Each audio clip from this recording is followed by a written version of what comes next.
أشهد أن محمد رسول الله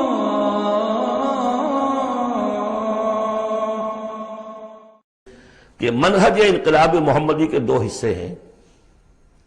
اوپر کا حصہ ٹکراؤ، تصادم، وہ سب کو معلوم ہے۔ غزوہ بدر، غزوہ احد، غزوہ احزاب، فلاں فلاں کس کو نہیں معلوم؟ لیکن اکبر الآبادی کا بڑا پیارا شعر ہے، خدا کے کام دیکھو بعد کیا ہے اور کیا پہلے، نظر آتا ہے مجھ کو بدر سے غار حرا پہلے۔ کہانیاں تھیں جو سوچ و بچار تھا، پھر اس نے 12 برس تک مکے میں جو دعوت، تبلیغ، تربیت، تزکیہ، تعلیم، تنظیم، یہ کام کیا ہے۔ یہ ہے جس کا نتیجہ سامنے نظر آتا ہے۔ چاہے تمہارے جسم کے ٹکڑے اڑا دیں، تم نے ہاتھ نہیں اٹھانا۔ یہ ارادہ آسان کام ہے کوئی؟ بلی کو بھی آپ گھیر لیں اگر کسی کونے میں تو وہ آپ پر حملہ کر دے گی۔ ڈیسپریٹ آدمی 2-3 کو مار کر مرے گا، ایسے نہیں مر سکتا آدمی۔ آدمی بڑی شے ہے، لیکن اجازت نہیں ہے۔ یہ تیاری جو کرائی ہے محمد رسول اللہ نے، تو ایک ہے تصادم کا مرحلہ اور ایک ہے تصادم کے لیے آدمی تیار کرنا۔ آدمی فراہم کیسے کرے، تیار کیسے کرے؟ اس کو میں نے قرار دیا ہے منہج انقلاب نبوی کی اساسی منہاج۔ ایک ہے تکمیلی منہاج، تصادم، ٹکراؤ، جنگ۔ اساسی منہاج ہے how to procure proper people, procurement of people and then their training. یہ ہے مسئلہ، اور اس کا مرکز و محور قرآن ہے۔ اگلی سورہ، سورہ جمعہ، اسی سے بحث کر رہی ہے۔ یوں سمجھ لیجئے کہ بعثت محمدی کا مقصد، اس کے لیے تصادم کے مراحل، یہ سورہ صف میں، لیکن اس کے لیے مردان کار کی تیاری کا عمل سورہ جمعہ میں۔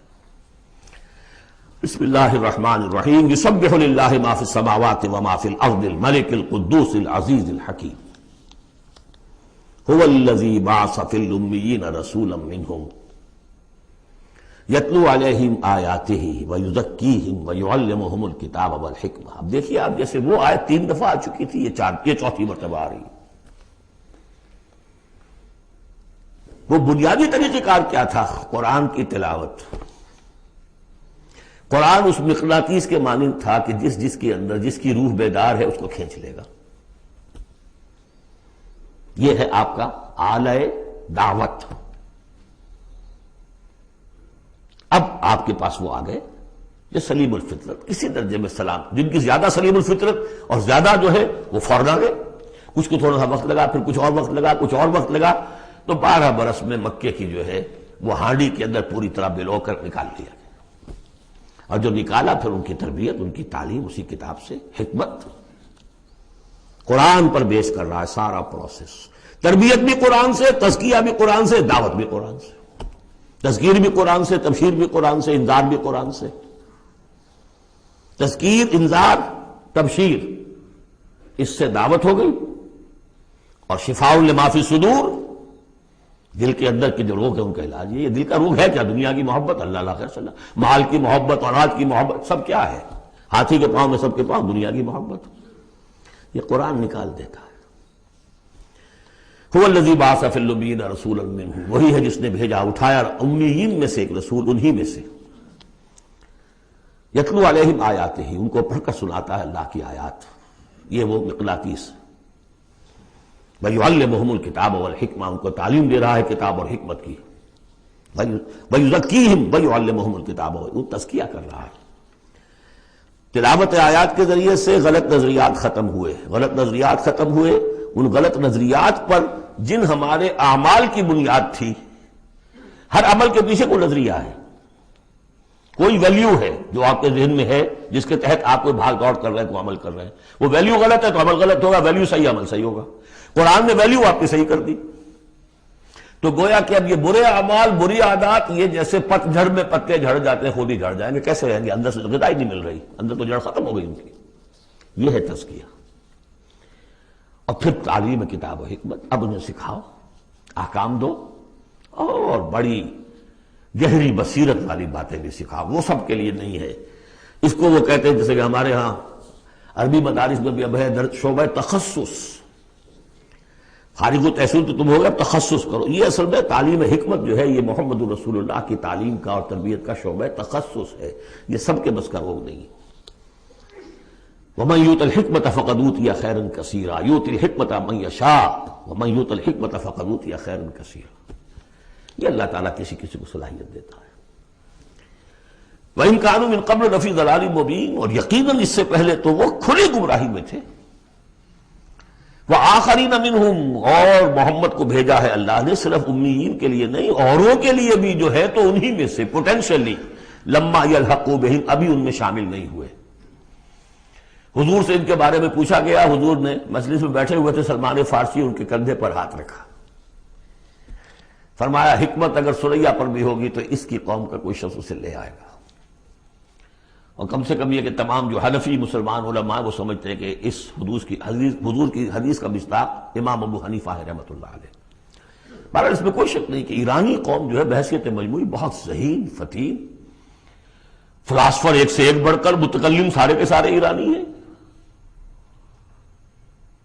یہ ساری چیزیں ان کے ہاں فلسفہ منطق دو چیزیں کی گھٹی میں، 3 مراکز رہے ہیں دنیا میں فلسفہ اور منطق کے، ہندوستان، ایران، یونان، 3 ہے۔ نمبر 2 پہ جرمنی آ جائے گا، اس لیے کہ وہ بھی ایرینز ہیں، یہ ایرینز ہیں، یہ حام کی نسل ہے میری تحقیق کے مطابق۔ اللہ تعالیٰ نے سام کی نسل کو چن لیا نبوت کے لیے، حام کی نسل کو چن لیا حکمت کے لیے۔ یہ میری رائے ہے، یہ صرف میرے اسٹریٹ تھاٹس ہیں، یہ کوئی یوں نہ سمجھیے، لیکن بہرحال میں اب آخری جو چیزیں بھی میرے پاس ہیں وہ بھی میں آپ کو اس دورہ ترجمہ قرآن میں دے رہا ہوں۔ وَآخَرِينَ مِنْهُمْ لَمَّا يَلْحَقُوا بِهِمْ، میرے نزدیک اس آیت کی صحیح تعبیر کیا ہے کہ ایک نیوکلیس، جیسے کہ اسٹرکچر آف ایٹم ہے، ایک نیوکلیس ہے، اس میں پروٹونز ہوتے ہیں، اور بھی بڑی بلائیں ہوتی ہیں، اب تو ایک سے ایک نکلی آ رہی ہیں۔ جب ہم نے فزکس پڑھی تھی تب یہ تھا کہ ایک نیوکلیس ہے، اس میں پروٹونز ہیں، پازیٹیو چارج ہے، اور پھر یہ ادھر جو ہے وہ اب جو الیکٹرانز چل رہے ہیں دائرے میں، بڑا ایٹم جو ہے وہ بہت سے دائروں میں۔ تو نیوکلیس اس امت کا امیین، بنو اسماعیل اور ان کے تابع اہل عرب مشرکین، یہ نیوکلیس۔ پھر سب سے پہلے ایرانی آ گئے، پہلا جو ہے الیکٹران ایرانیوں کا ہے۔ پھر رومی آ گئے، کچھ آ گئے، ادھر سے کچھ قبطی آ گئے ایجپشنز، ادھر سے آگے آپ بڑھے تو ہندی آ گئے، سندھی آ گئے، پہلے سندھی آئے پھر ہندی آئے، یہ سب ہیں اب مختلف دائرے، یہ بڑھتا جا رہا ہے۔ لیکن نیوکلیس امیین اور باقی سب آخرین۔ امیین میں سے چونکہ خود حضور تھے لہذا ان پر اتمام حجت آخری درجے میں ہو گئی، لہذا ان کے لیے کوئی رعایت نہیں تھی، اگر ایمان نہیں لائیں گے تو قتل کر دیے جائیں۔ یہ سورہ توبہ میں ہم پڑھ چکے ہیں۔ آخرین کے لیے رعایت یہ ہے کہ چاہیں تو اسلام لائیں چاہیں تو نہ لائیں، یہودی رہیں، عیسائی رہیں، کوئی رہیں، مجوسی رہیں، ہندو رہیں، سکھ رہیں، پارسی رہیں، جو چاہیں رہیں، لیکن نظام اسلام کا ہوگا، غلبہ اللہ کا ہوگا، دین ہم قائم کریں گے، تم رہو اپنے طور پر جو ہندو رہو، جو چاہو رہو۔ وآخرین منہم لما یلحقوا بہم وہو العزیز الحکیم، اور وہ عزیز ہے اور حکیم ہے۔ ذالک فضل اللہ یؤتیہ من یشاء، یہ اللہ کا فضل ہے، وہ دیتا ہے جسے چاہتا ہے، اللہ کا فضل ہے۔ اس فضل کے بڑے درجے ہیں، سورہ بنی اسرائیل میں آیت پڑھی، ان فضلہ کان علیک کبیرا، حضور سے خطاب ہے، سب سے بڑا فضل، سب سے بڑا فضل، سب سے بڑا فضل اس پوری کائنات میں محمد رسول اللہ پر ہوا۔ اگرچہ ان کا فضل کس طور سے ہوا ہے وہ آپ دیکھ لیجئے، ماریں پڑی ہیں، پتھراؤ ہوا ہے، خون کے دھارے چھوٹے ہیں۔ اللہ کا فضل جو ہے دنیا میں وہ ناز و نعام نہیں ہے، عیش نہیں ہے، آرام نہیں ہے۔ جس میں سب سے بڑا فضل تھا اسے یتیم پیدا کیا، پوستھیومس، پیدا بھی ہوا باپ کے فوت ہونے کے بعد، بالکل مفلس قلاش۔ وہ تو مادائی حلیمہ کو کوئی اور بچہ ملا نہیں تھا تو قرۂ فال بنا میں من دیوانہ زدن ہو گیا معاملہ، ورنہ لوگ جاتے تھے، اچھے کھاتے پیتے گھرانوں کے بچے لیتے تھے، یتیم کو کون لے جائے گا؟ لیکن وہ یتیم پھر کیا بنا؟ در یتیم.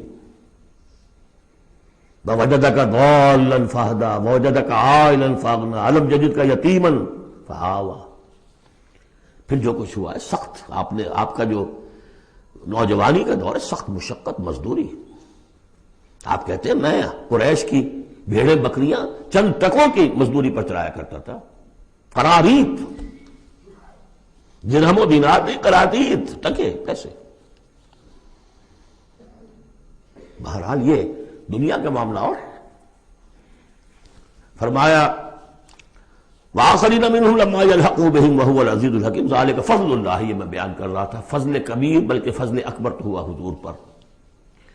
پھر جو بھی محمد کے دامن سے وابستہ ہو گیا بہت بڑا فضل ہے. چاہے اللہ نے ہمیں پیدائشی طور پر یہ فضل دے دیا ہے، ہم اس فضیلت کا قدر نہ کریں اور وہ پھر راندہ درگاہ حق ہو جائے وہ دوسری بات ہے. اللہ نے تو دیا. بل اللہ یمن علیکم ان ہداکم للایمان. تمہیں اس راستے پر ڈال دیا ہے اللہ کے بندو، تمہیں پیدا کیا وہاں جہاں تم نے پیدا ہوتے کان میں اذان سنی ہے اور دوسرے کان میں اقامت سنی ہے. اس سے بڑا فضل کیا ہوگا؟ لیکن تم نے اس کی ناقدری کی تو یہ دوسرا بات ہے. ذالک فضل اللہ یؤتیہ من یشاء واللہ ذو الفضل العظیم. اللہ بڑے فضل والا ہے. لیکن یہ کہ اب یہ جو پروسیس تھا، جو محمد رسول اللہ کا اعلی انقلاب تھا، قرآن، اب محمد تو جا رہے ہیں صلی اللہ علیہ وسلم، یہ پروسیس آگے کون جاری رکھے گا؟ نبی تو کوئی آنا نہیں.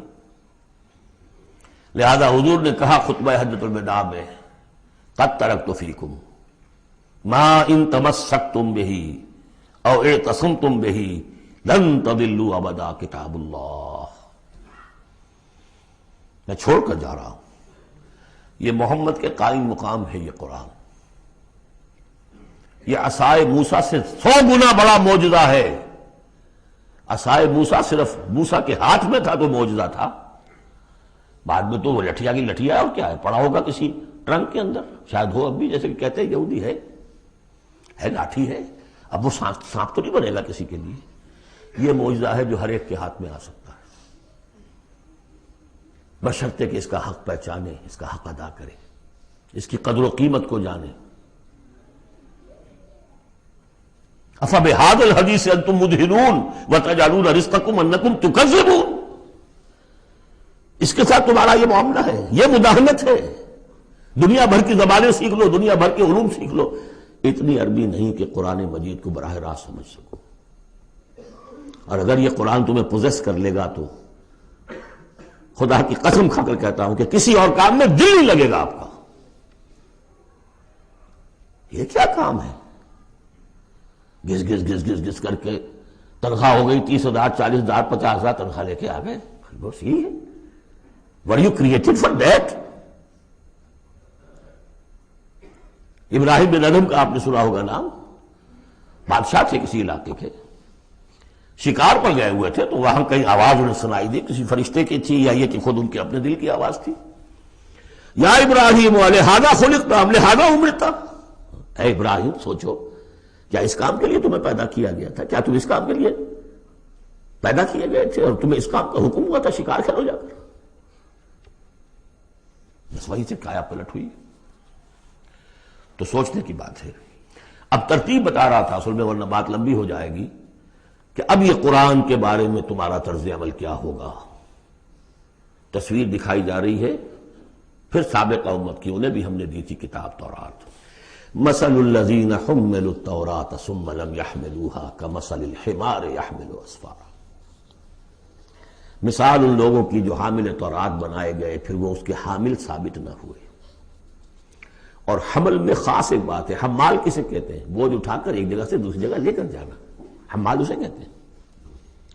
اسر اور حمل میں نے فرق بتایا تھا آپ کو سورہ بقرہ جب پڑھ رہے تھے آخری کا، کہ اسر وہ بوجھ ہے جس کے نیچے انسان دب کر رہ جائے، چل نہ سکے، اسر ہے.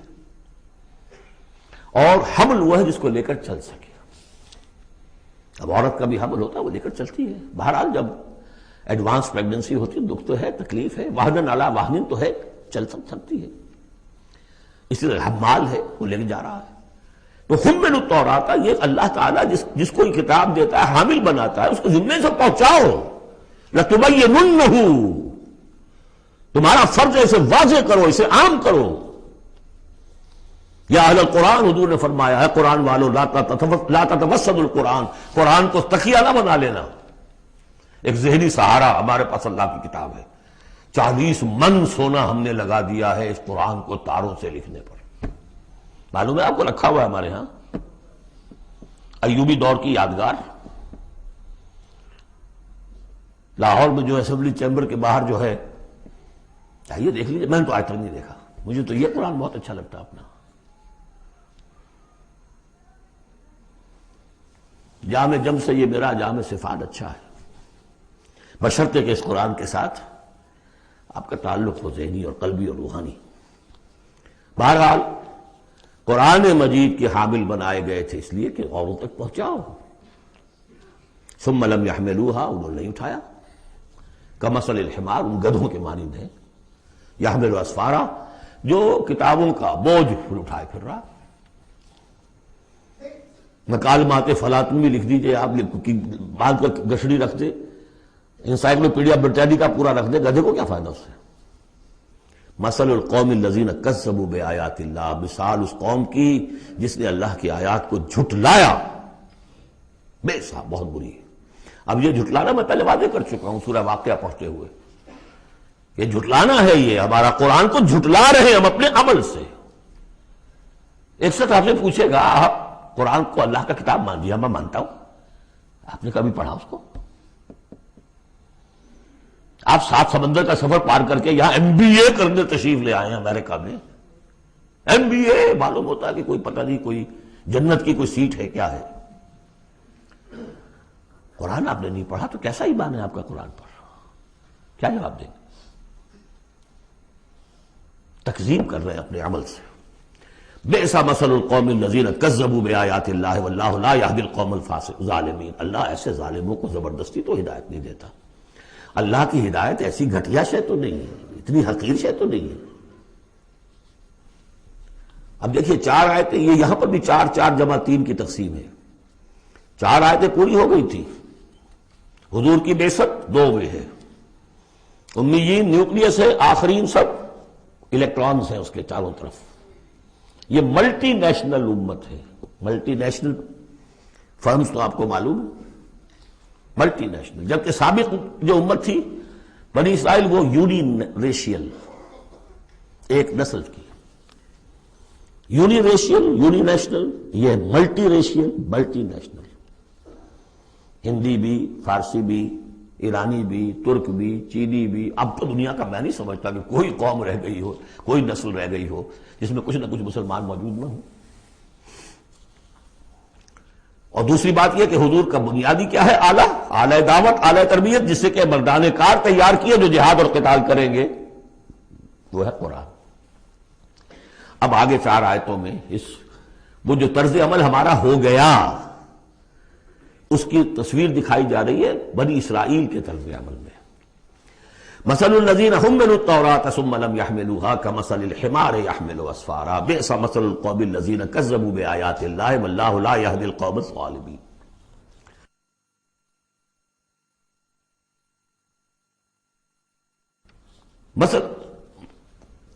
اس کے بعد نتیجہ کیا نکلتا ہے؟ جو آیات الہیہ سے رشتہ ٹوٹے گا تو سہارا کیا چیز رہ جائے گی؟ ہم تو اللہ کے چہیتے ہیں، لاڈلے ہیں. ہمیں تو جہنم میں کوئی جھونک ہی نہیں سکتا. جھونکے گا بھی تو دوسروں کی آنکھ میں دھول جھونکنے کے لیے چند دن کے لیے، ہمیں بھی ڈال کے فوراً نکال لیں گے. اللہ کو بھی چوری کرنی ہے، خیانت کرنی ہے، ہمارے لیے کرنی ہے. اور ہم جیسے بھی کچھ ہیں، جو بھی کچھ ہیں، زانی ہیں، شرابی ہیں، جو بھی کچھ ہیں، لیکن تیرے محبوب کی امت میں، جب تیرے محبوب کی امت میں ہے، سیلویشن از گارنٹیڈ. شفاعت تو ملنی ہی ملنی ہے. بہت زیادہ کرنا ہے تو کسی بزرگ کی مزار پہ دے گا بھی چڑھا ہے، بس اور کیا رہ گیا. یہ ہے وہ سارا معاملہ، یہ ہے وہ امانی، یہ ہے وہ من گھڑت خیالات، یہ ہے وہ وشفل تھنکنگ سے جو عقیدوں کی شکل بن جاتی ہے، جس کی وجہ سے عمل سے. وہ جو اقبال نے کہا کہ پتہ نہیں نام کیا ہے اس کا، خدا فریبی کے خود فریبی، عمل سے فارغ ہوا مسلمان بنا کے تقدیر کا بہانہ. وہ تقدیر کی بجائے آپ یہاں یہ عقائد جوڑ لیجئے تو پھر عمل کی کیا ضرورت ہے؟ بے وقوف ہوگا جو عمل کرے، رشوت نہ لے، عیش نہ کرائے بچوں کو، بے وقوف ہے، احمق ہے، پاگل ہے۔ قل یا ایھا الذین ھادوا ان زعمتم انکم اولیاء للہ من دون الناس، کہہ دیجئے اے نبی، اے وہ لوگوں جو یہودی ہو گئے ہو، اگر تمہارا واقعی یہ گمان ہے کہ تم اللہ کے دوست ہو اور اللہ تمہارا دوست ہے، ان زعمتم، زوم کا لفظ اردو میں بھی بولتے ہیں خیال خام کے لیے، بڑا زوم ہو گیا اسے، ان زعمتم، اگر تمہیں یہ خیال خام لاحق ہو گیا ہے، انکم اولیاء للہ من دون الناس فتمنوا الموت ان کنتم صادقین، یہ سورہ بقرہ میں آ چکا مضمون۔ اگر ایسے واقعی خیال ہے تو تمہیں موت کی تمنا کرنی چاہیے، دوست سے ملنے کی آرزو ہوتی ہے یا ہجر کی؟ وصال چاہیے یا ہجر چاہیے؟ ولا يتمنونه ابدا بما قدمت ایدیہم، یہ ہرگز تمنا نہیں کر سکتے موت کی۔ کیوں؟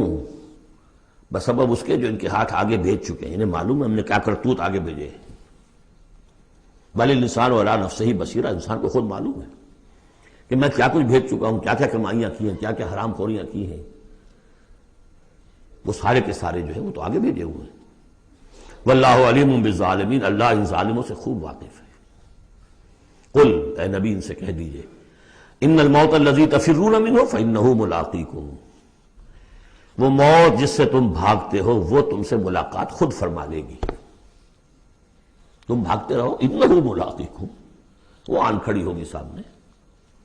ثم تردون الی عالم الغیب والشہادہ، پھر تمہیں لوٹا دیا جائے گا اس ہستی کی طرف جو غیب اور شہادہ سب کا جاننے والا ہے، جو تمہارے سامنے ہے اس کا بھی، جو تمہارے پیچھے ہے اس کا بھی، جو بحیثیت نوع انسانی تمہارے لیے کھول دیا گیا اس کا بھی، اور جو تمہارے سے غیب میں رکھ دیا گیا اس کا بھی۔ فَيُنَبِّئُكُم بِمَا كُنتُمْ تَعْمَلُونَ، پھر وہ تمہیں جتلا دے گا جو کچھ تم کرتے رہے تھے۔ یہ دوسرا حصہ ہو گیا 4 آیات کا۔ گویا کہ جو کتاب محمد رسول اللہ دے کر گئے ہیں، قد ترکتم، اور جس کے لیے حکم دے کر گئے تھے کہ اب تمہارے ذمے ہے، میرے کندھے پر سے یہ بوجھ اتر کر تمہارے کندھوں پر آ گیا ہے۔ الا هل بلغت انا نشهد انك قد بلغت واديت ونصحت، انا نشهد انك قد بلغت الرسالة واديت الامانة وكشفت الغمة، یہ گواہیاں لی ہیں۔ اس کے بعد اللہم اشہد، اللہم اشہد، اللہ تو بھی گواہ ہے، یہ مان رہے ہیں۔ اور پھر فَلْيُبَلِّغِ الشَّاهِدُ الْغَائِبَ، ایک سائی آف ریلیف، میرے کندھے پر جو بوجھ تھا، اِنَّا سَنُلْقِي عَلَيْكَ قَوْلًا ثَقِيلًا، کل یہ آیت ہم نے پڑھنی ہے، آج وہ بوجھ میرے کندھے سے اتر گیا لیکن تمہارے کندھوں پر آ گیا۔ مجھے تو صرف امیین تک یہ فرض براہ راست انجام دینا تھا، تمہیں پوری نوع انسانی تک انجام دینا ہے۔ A heavy burden، اس کے لیے یہ ہے دوسرا حصہ 4 آیات کا۔ اب تیسرے حصے میں اس قرآن کی تعلیم عام، تعلیم بالغان کا جو ایک نظام قائم کیا گیا اس کا ذکر ہے۔ جمعہ کیا ہے اصل میں؟ اب رہ گئی رسم ادا، روح بلالی نہ رہی، فلسفہ رہ گیا، تلقین غزالی نہ رہی۔ یہ جمعہ کیا ہے؟ یہ حزب اللہ کا ہفتے وار اجتماع ہے۔ کمیونسٹوں کو بھی ایجاد کرنے پڑے تھے ہفتے وار اجتماع، ہفتے وار اجتماع، اسٹڈی سرکلز۔ اس لیے انقلابی کارکن کے ذہن میں جب تک اس کا نظریہ تازہ نہ رہے وہ قربانی کیسے دے گا؟ قربانی تو ہر لحظہ آئے گی، ہر آن آئے گی، قدم قدم پر آئے گی۔ لہذا اس نظریے کا، نصب العین کا، اپنے مقصد کا شعور بالکل کانشس لیول کے اوپر مستحضر رہنا چاہیے۔ لہذا اجتماعات، اب ظہر کی نماز کی بجائے جمعہ، وہاں 4 فرض یا 2 کر دیے، 2 کی جگہ خطبہ۔ خطبہ کس لیے؟ تعلیم قرآن، تعلیم بالغان۔ ظاہر ہے وہاں کالجز نہیں تھے، کتابیں نہیں تھی، پریس نہیں تھے، چھاپے خانے نہیں تھے، آڈیوز نہیں تھے، ویڈیوز نہیں تھے، کچھ بھی تو نہیں تھا، لیکن ایک نظام ہے۔ ہفتے میں 1 دن ایسا نکال لو، اگرچہ پورا دن نہیں چاہیے، یوم سبت کی طرح نہیں ہے، نہاؤ دھو، اچھے کپڑے پہنو، خوشبو لگاؤ، آؤ مسجد میں چل کر، پہلی گھڑی میں آ جاؤ گے تو اتنا ثواب ہوگا جتنا کہ ایک اونٹ کی قربانی کا، ہم نے آنکھوں سے دیکھا ہوا بچپن میں 7-8 بجے کے قریب مسجدوں کے اندر ہجوم ہوتے تھے، لوگ پہنچ جاتے تھے گاؤں سے، اس لیے گاؤں میں جمعہ ہوتا نہیں تھا۔ اب تو ایک خاص مسلک ہمارے ہاں جو آیا اہل حدیث حضرات کا، انہوں نے 4 آدمیوں پہ بھی جمعہ کھڑا کر دیا، تو اب خام خواہ کاہے کو جائے گا کوئی آدمی شہر کے اندر؟ پہلے تو یہ تھا کہ جو مسئلہ جامع نہ ہو، جو ایک شہر نہ ہو جس کے اندر کہ کوئی حکومت کا ایک بڑا افسر نہ رہتا ہو، تو اس کے بغیر جمعہ نہیں ہوتا۔ پھر ان مسئلوں کو چھوڑ دیجئے، آئیے جمع ہوئیے، کوئی نائب رسول منبر رسول پر کھڑے ہو کر وہی عمل کرے، یتلو علیہم آیاتہ ویزکیہم ویعلمہم الکتاب والحکمہ، تاکہ یہ پروسیس اب ابدی ہو جائے امت کے اندر۔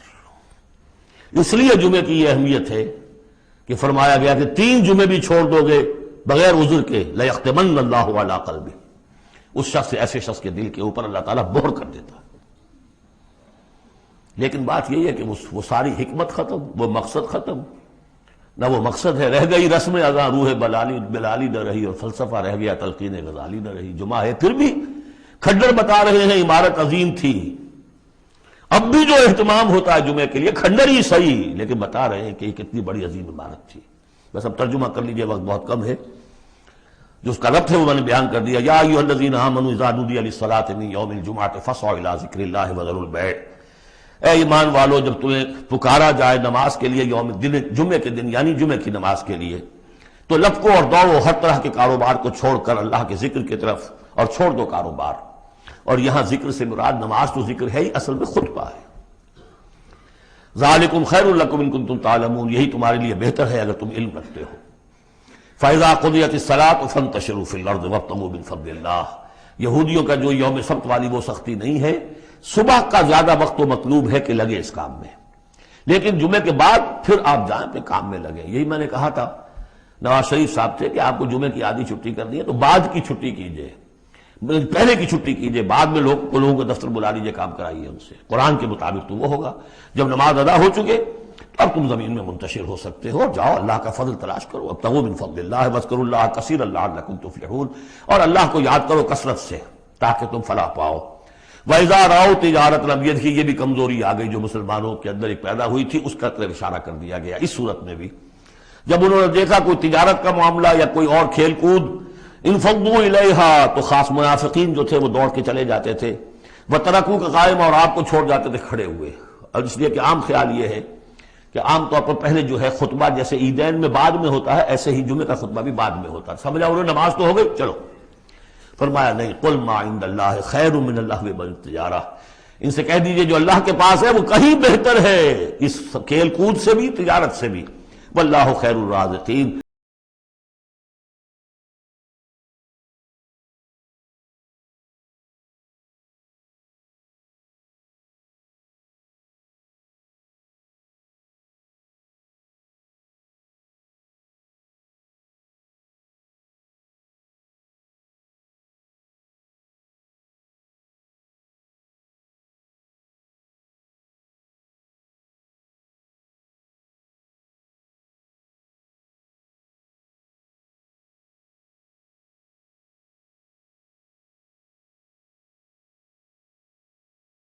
مولاي صل وسلم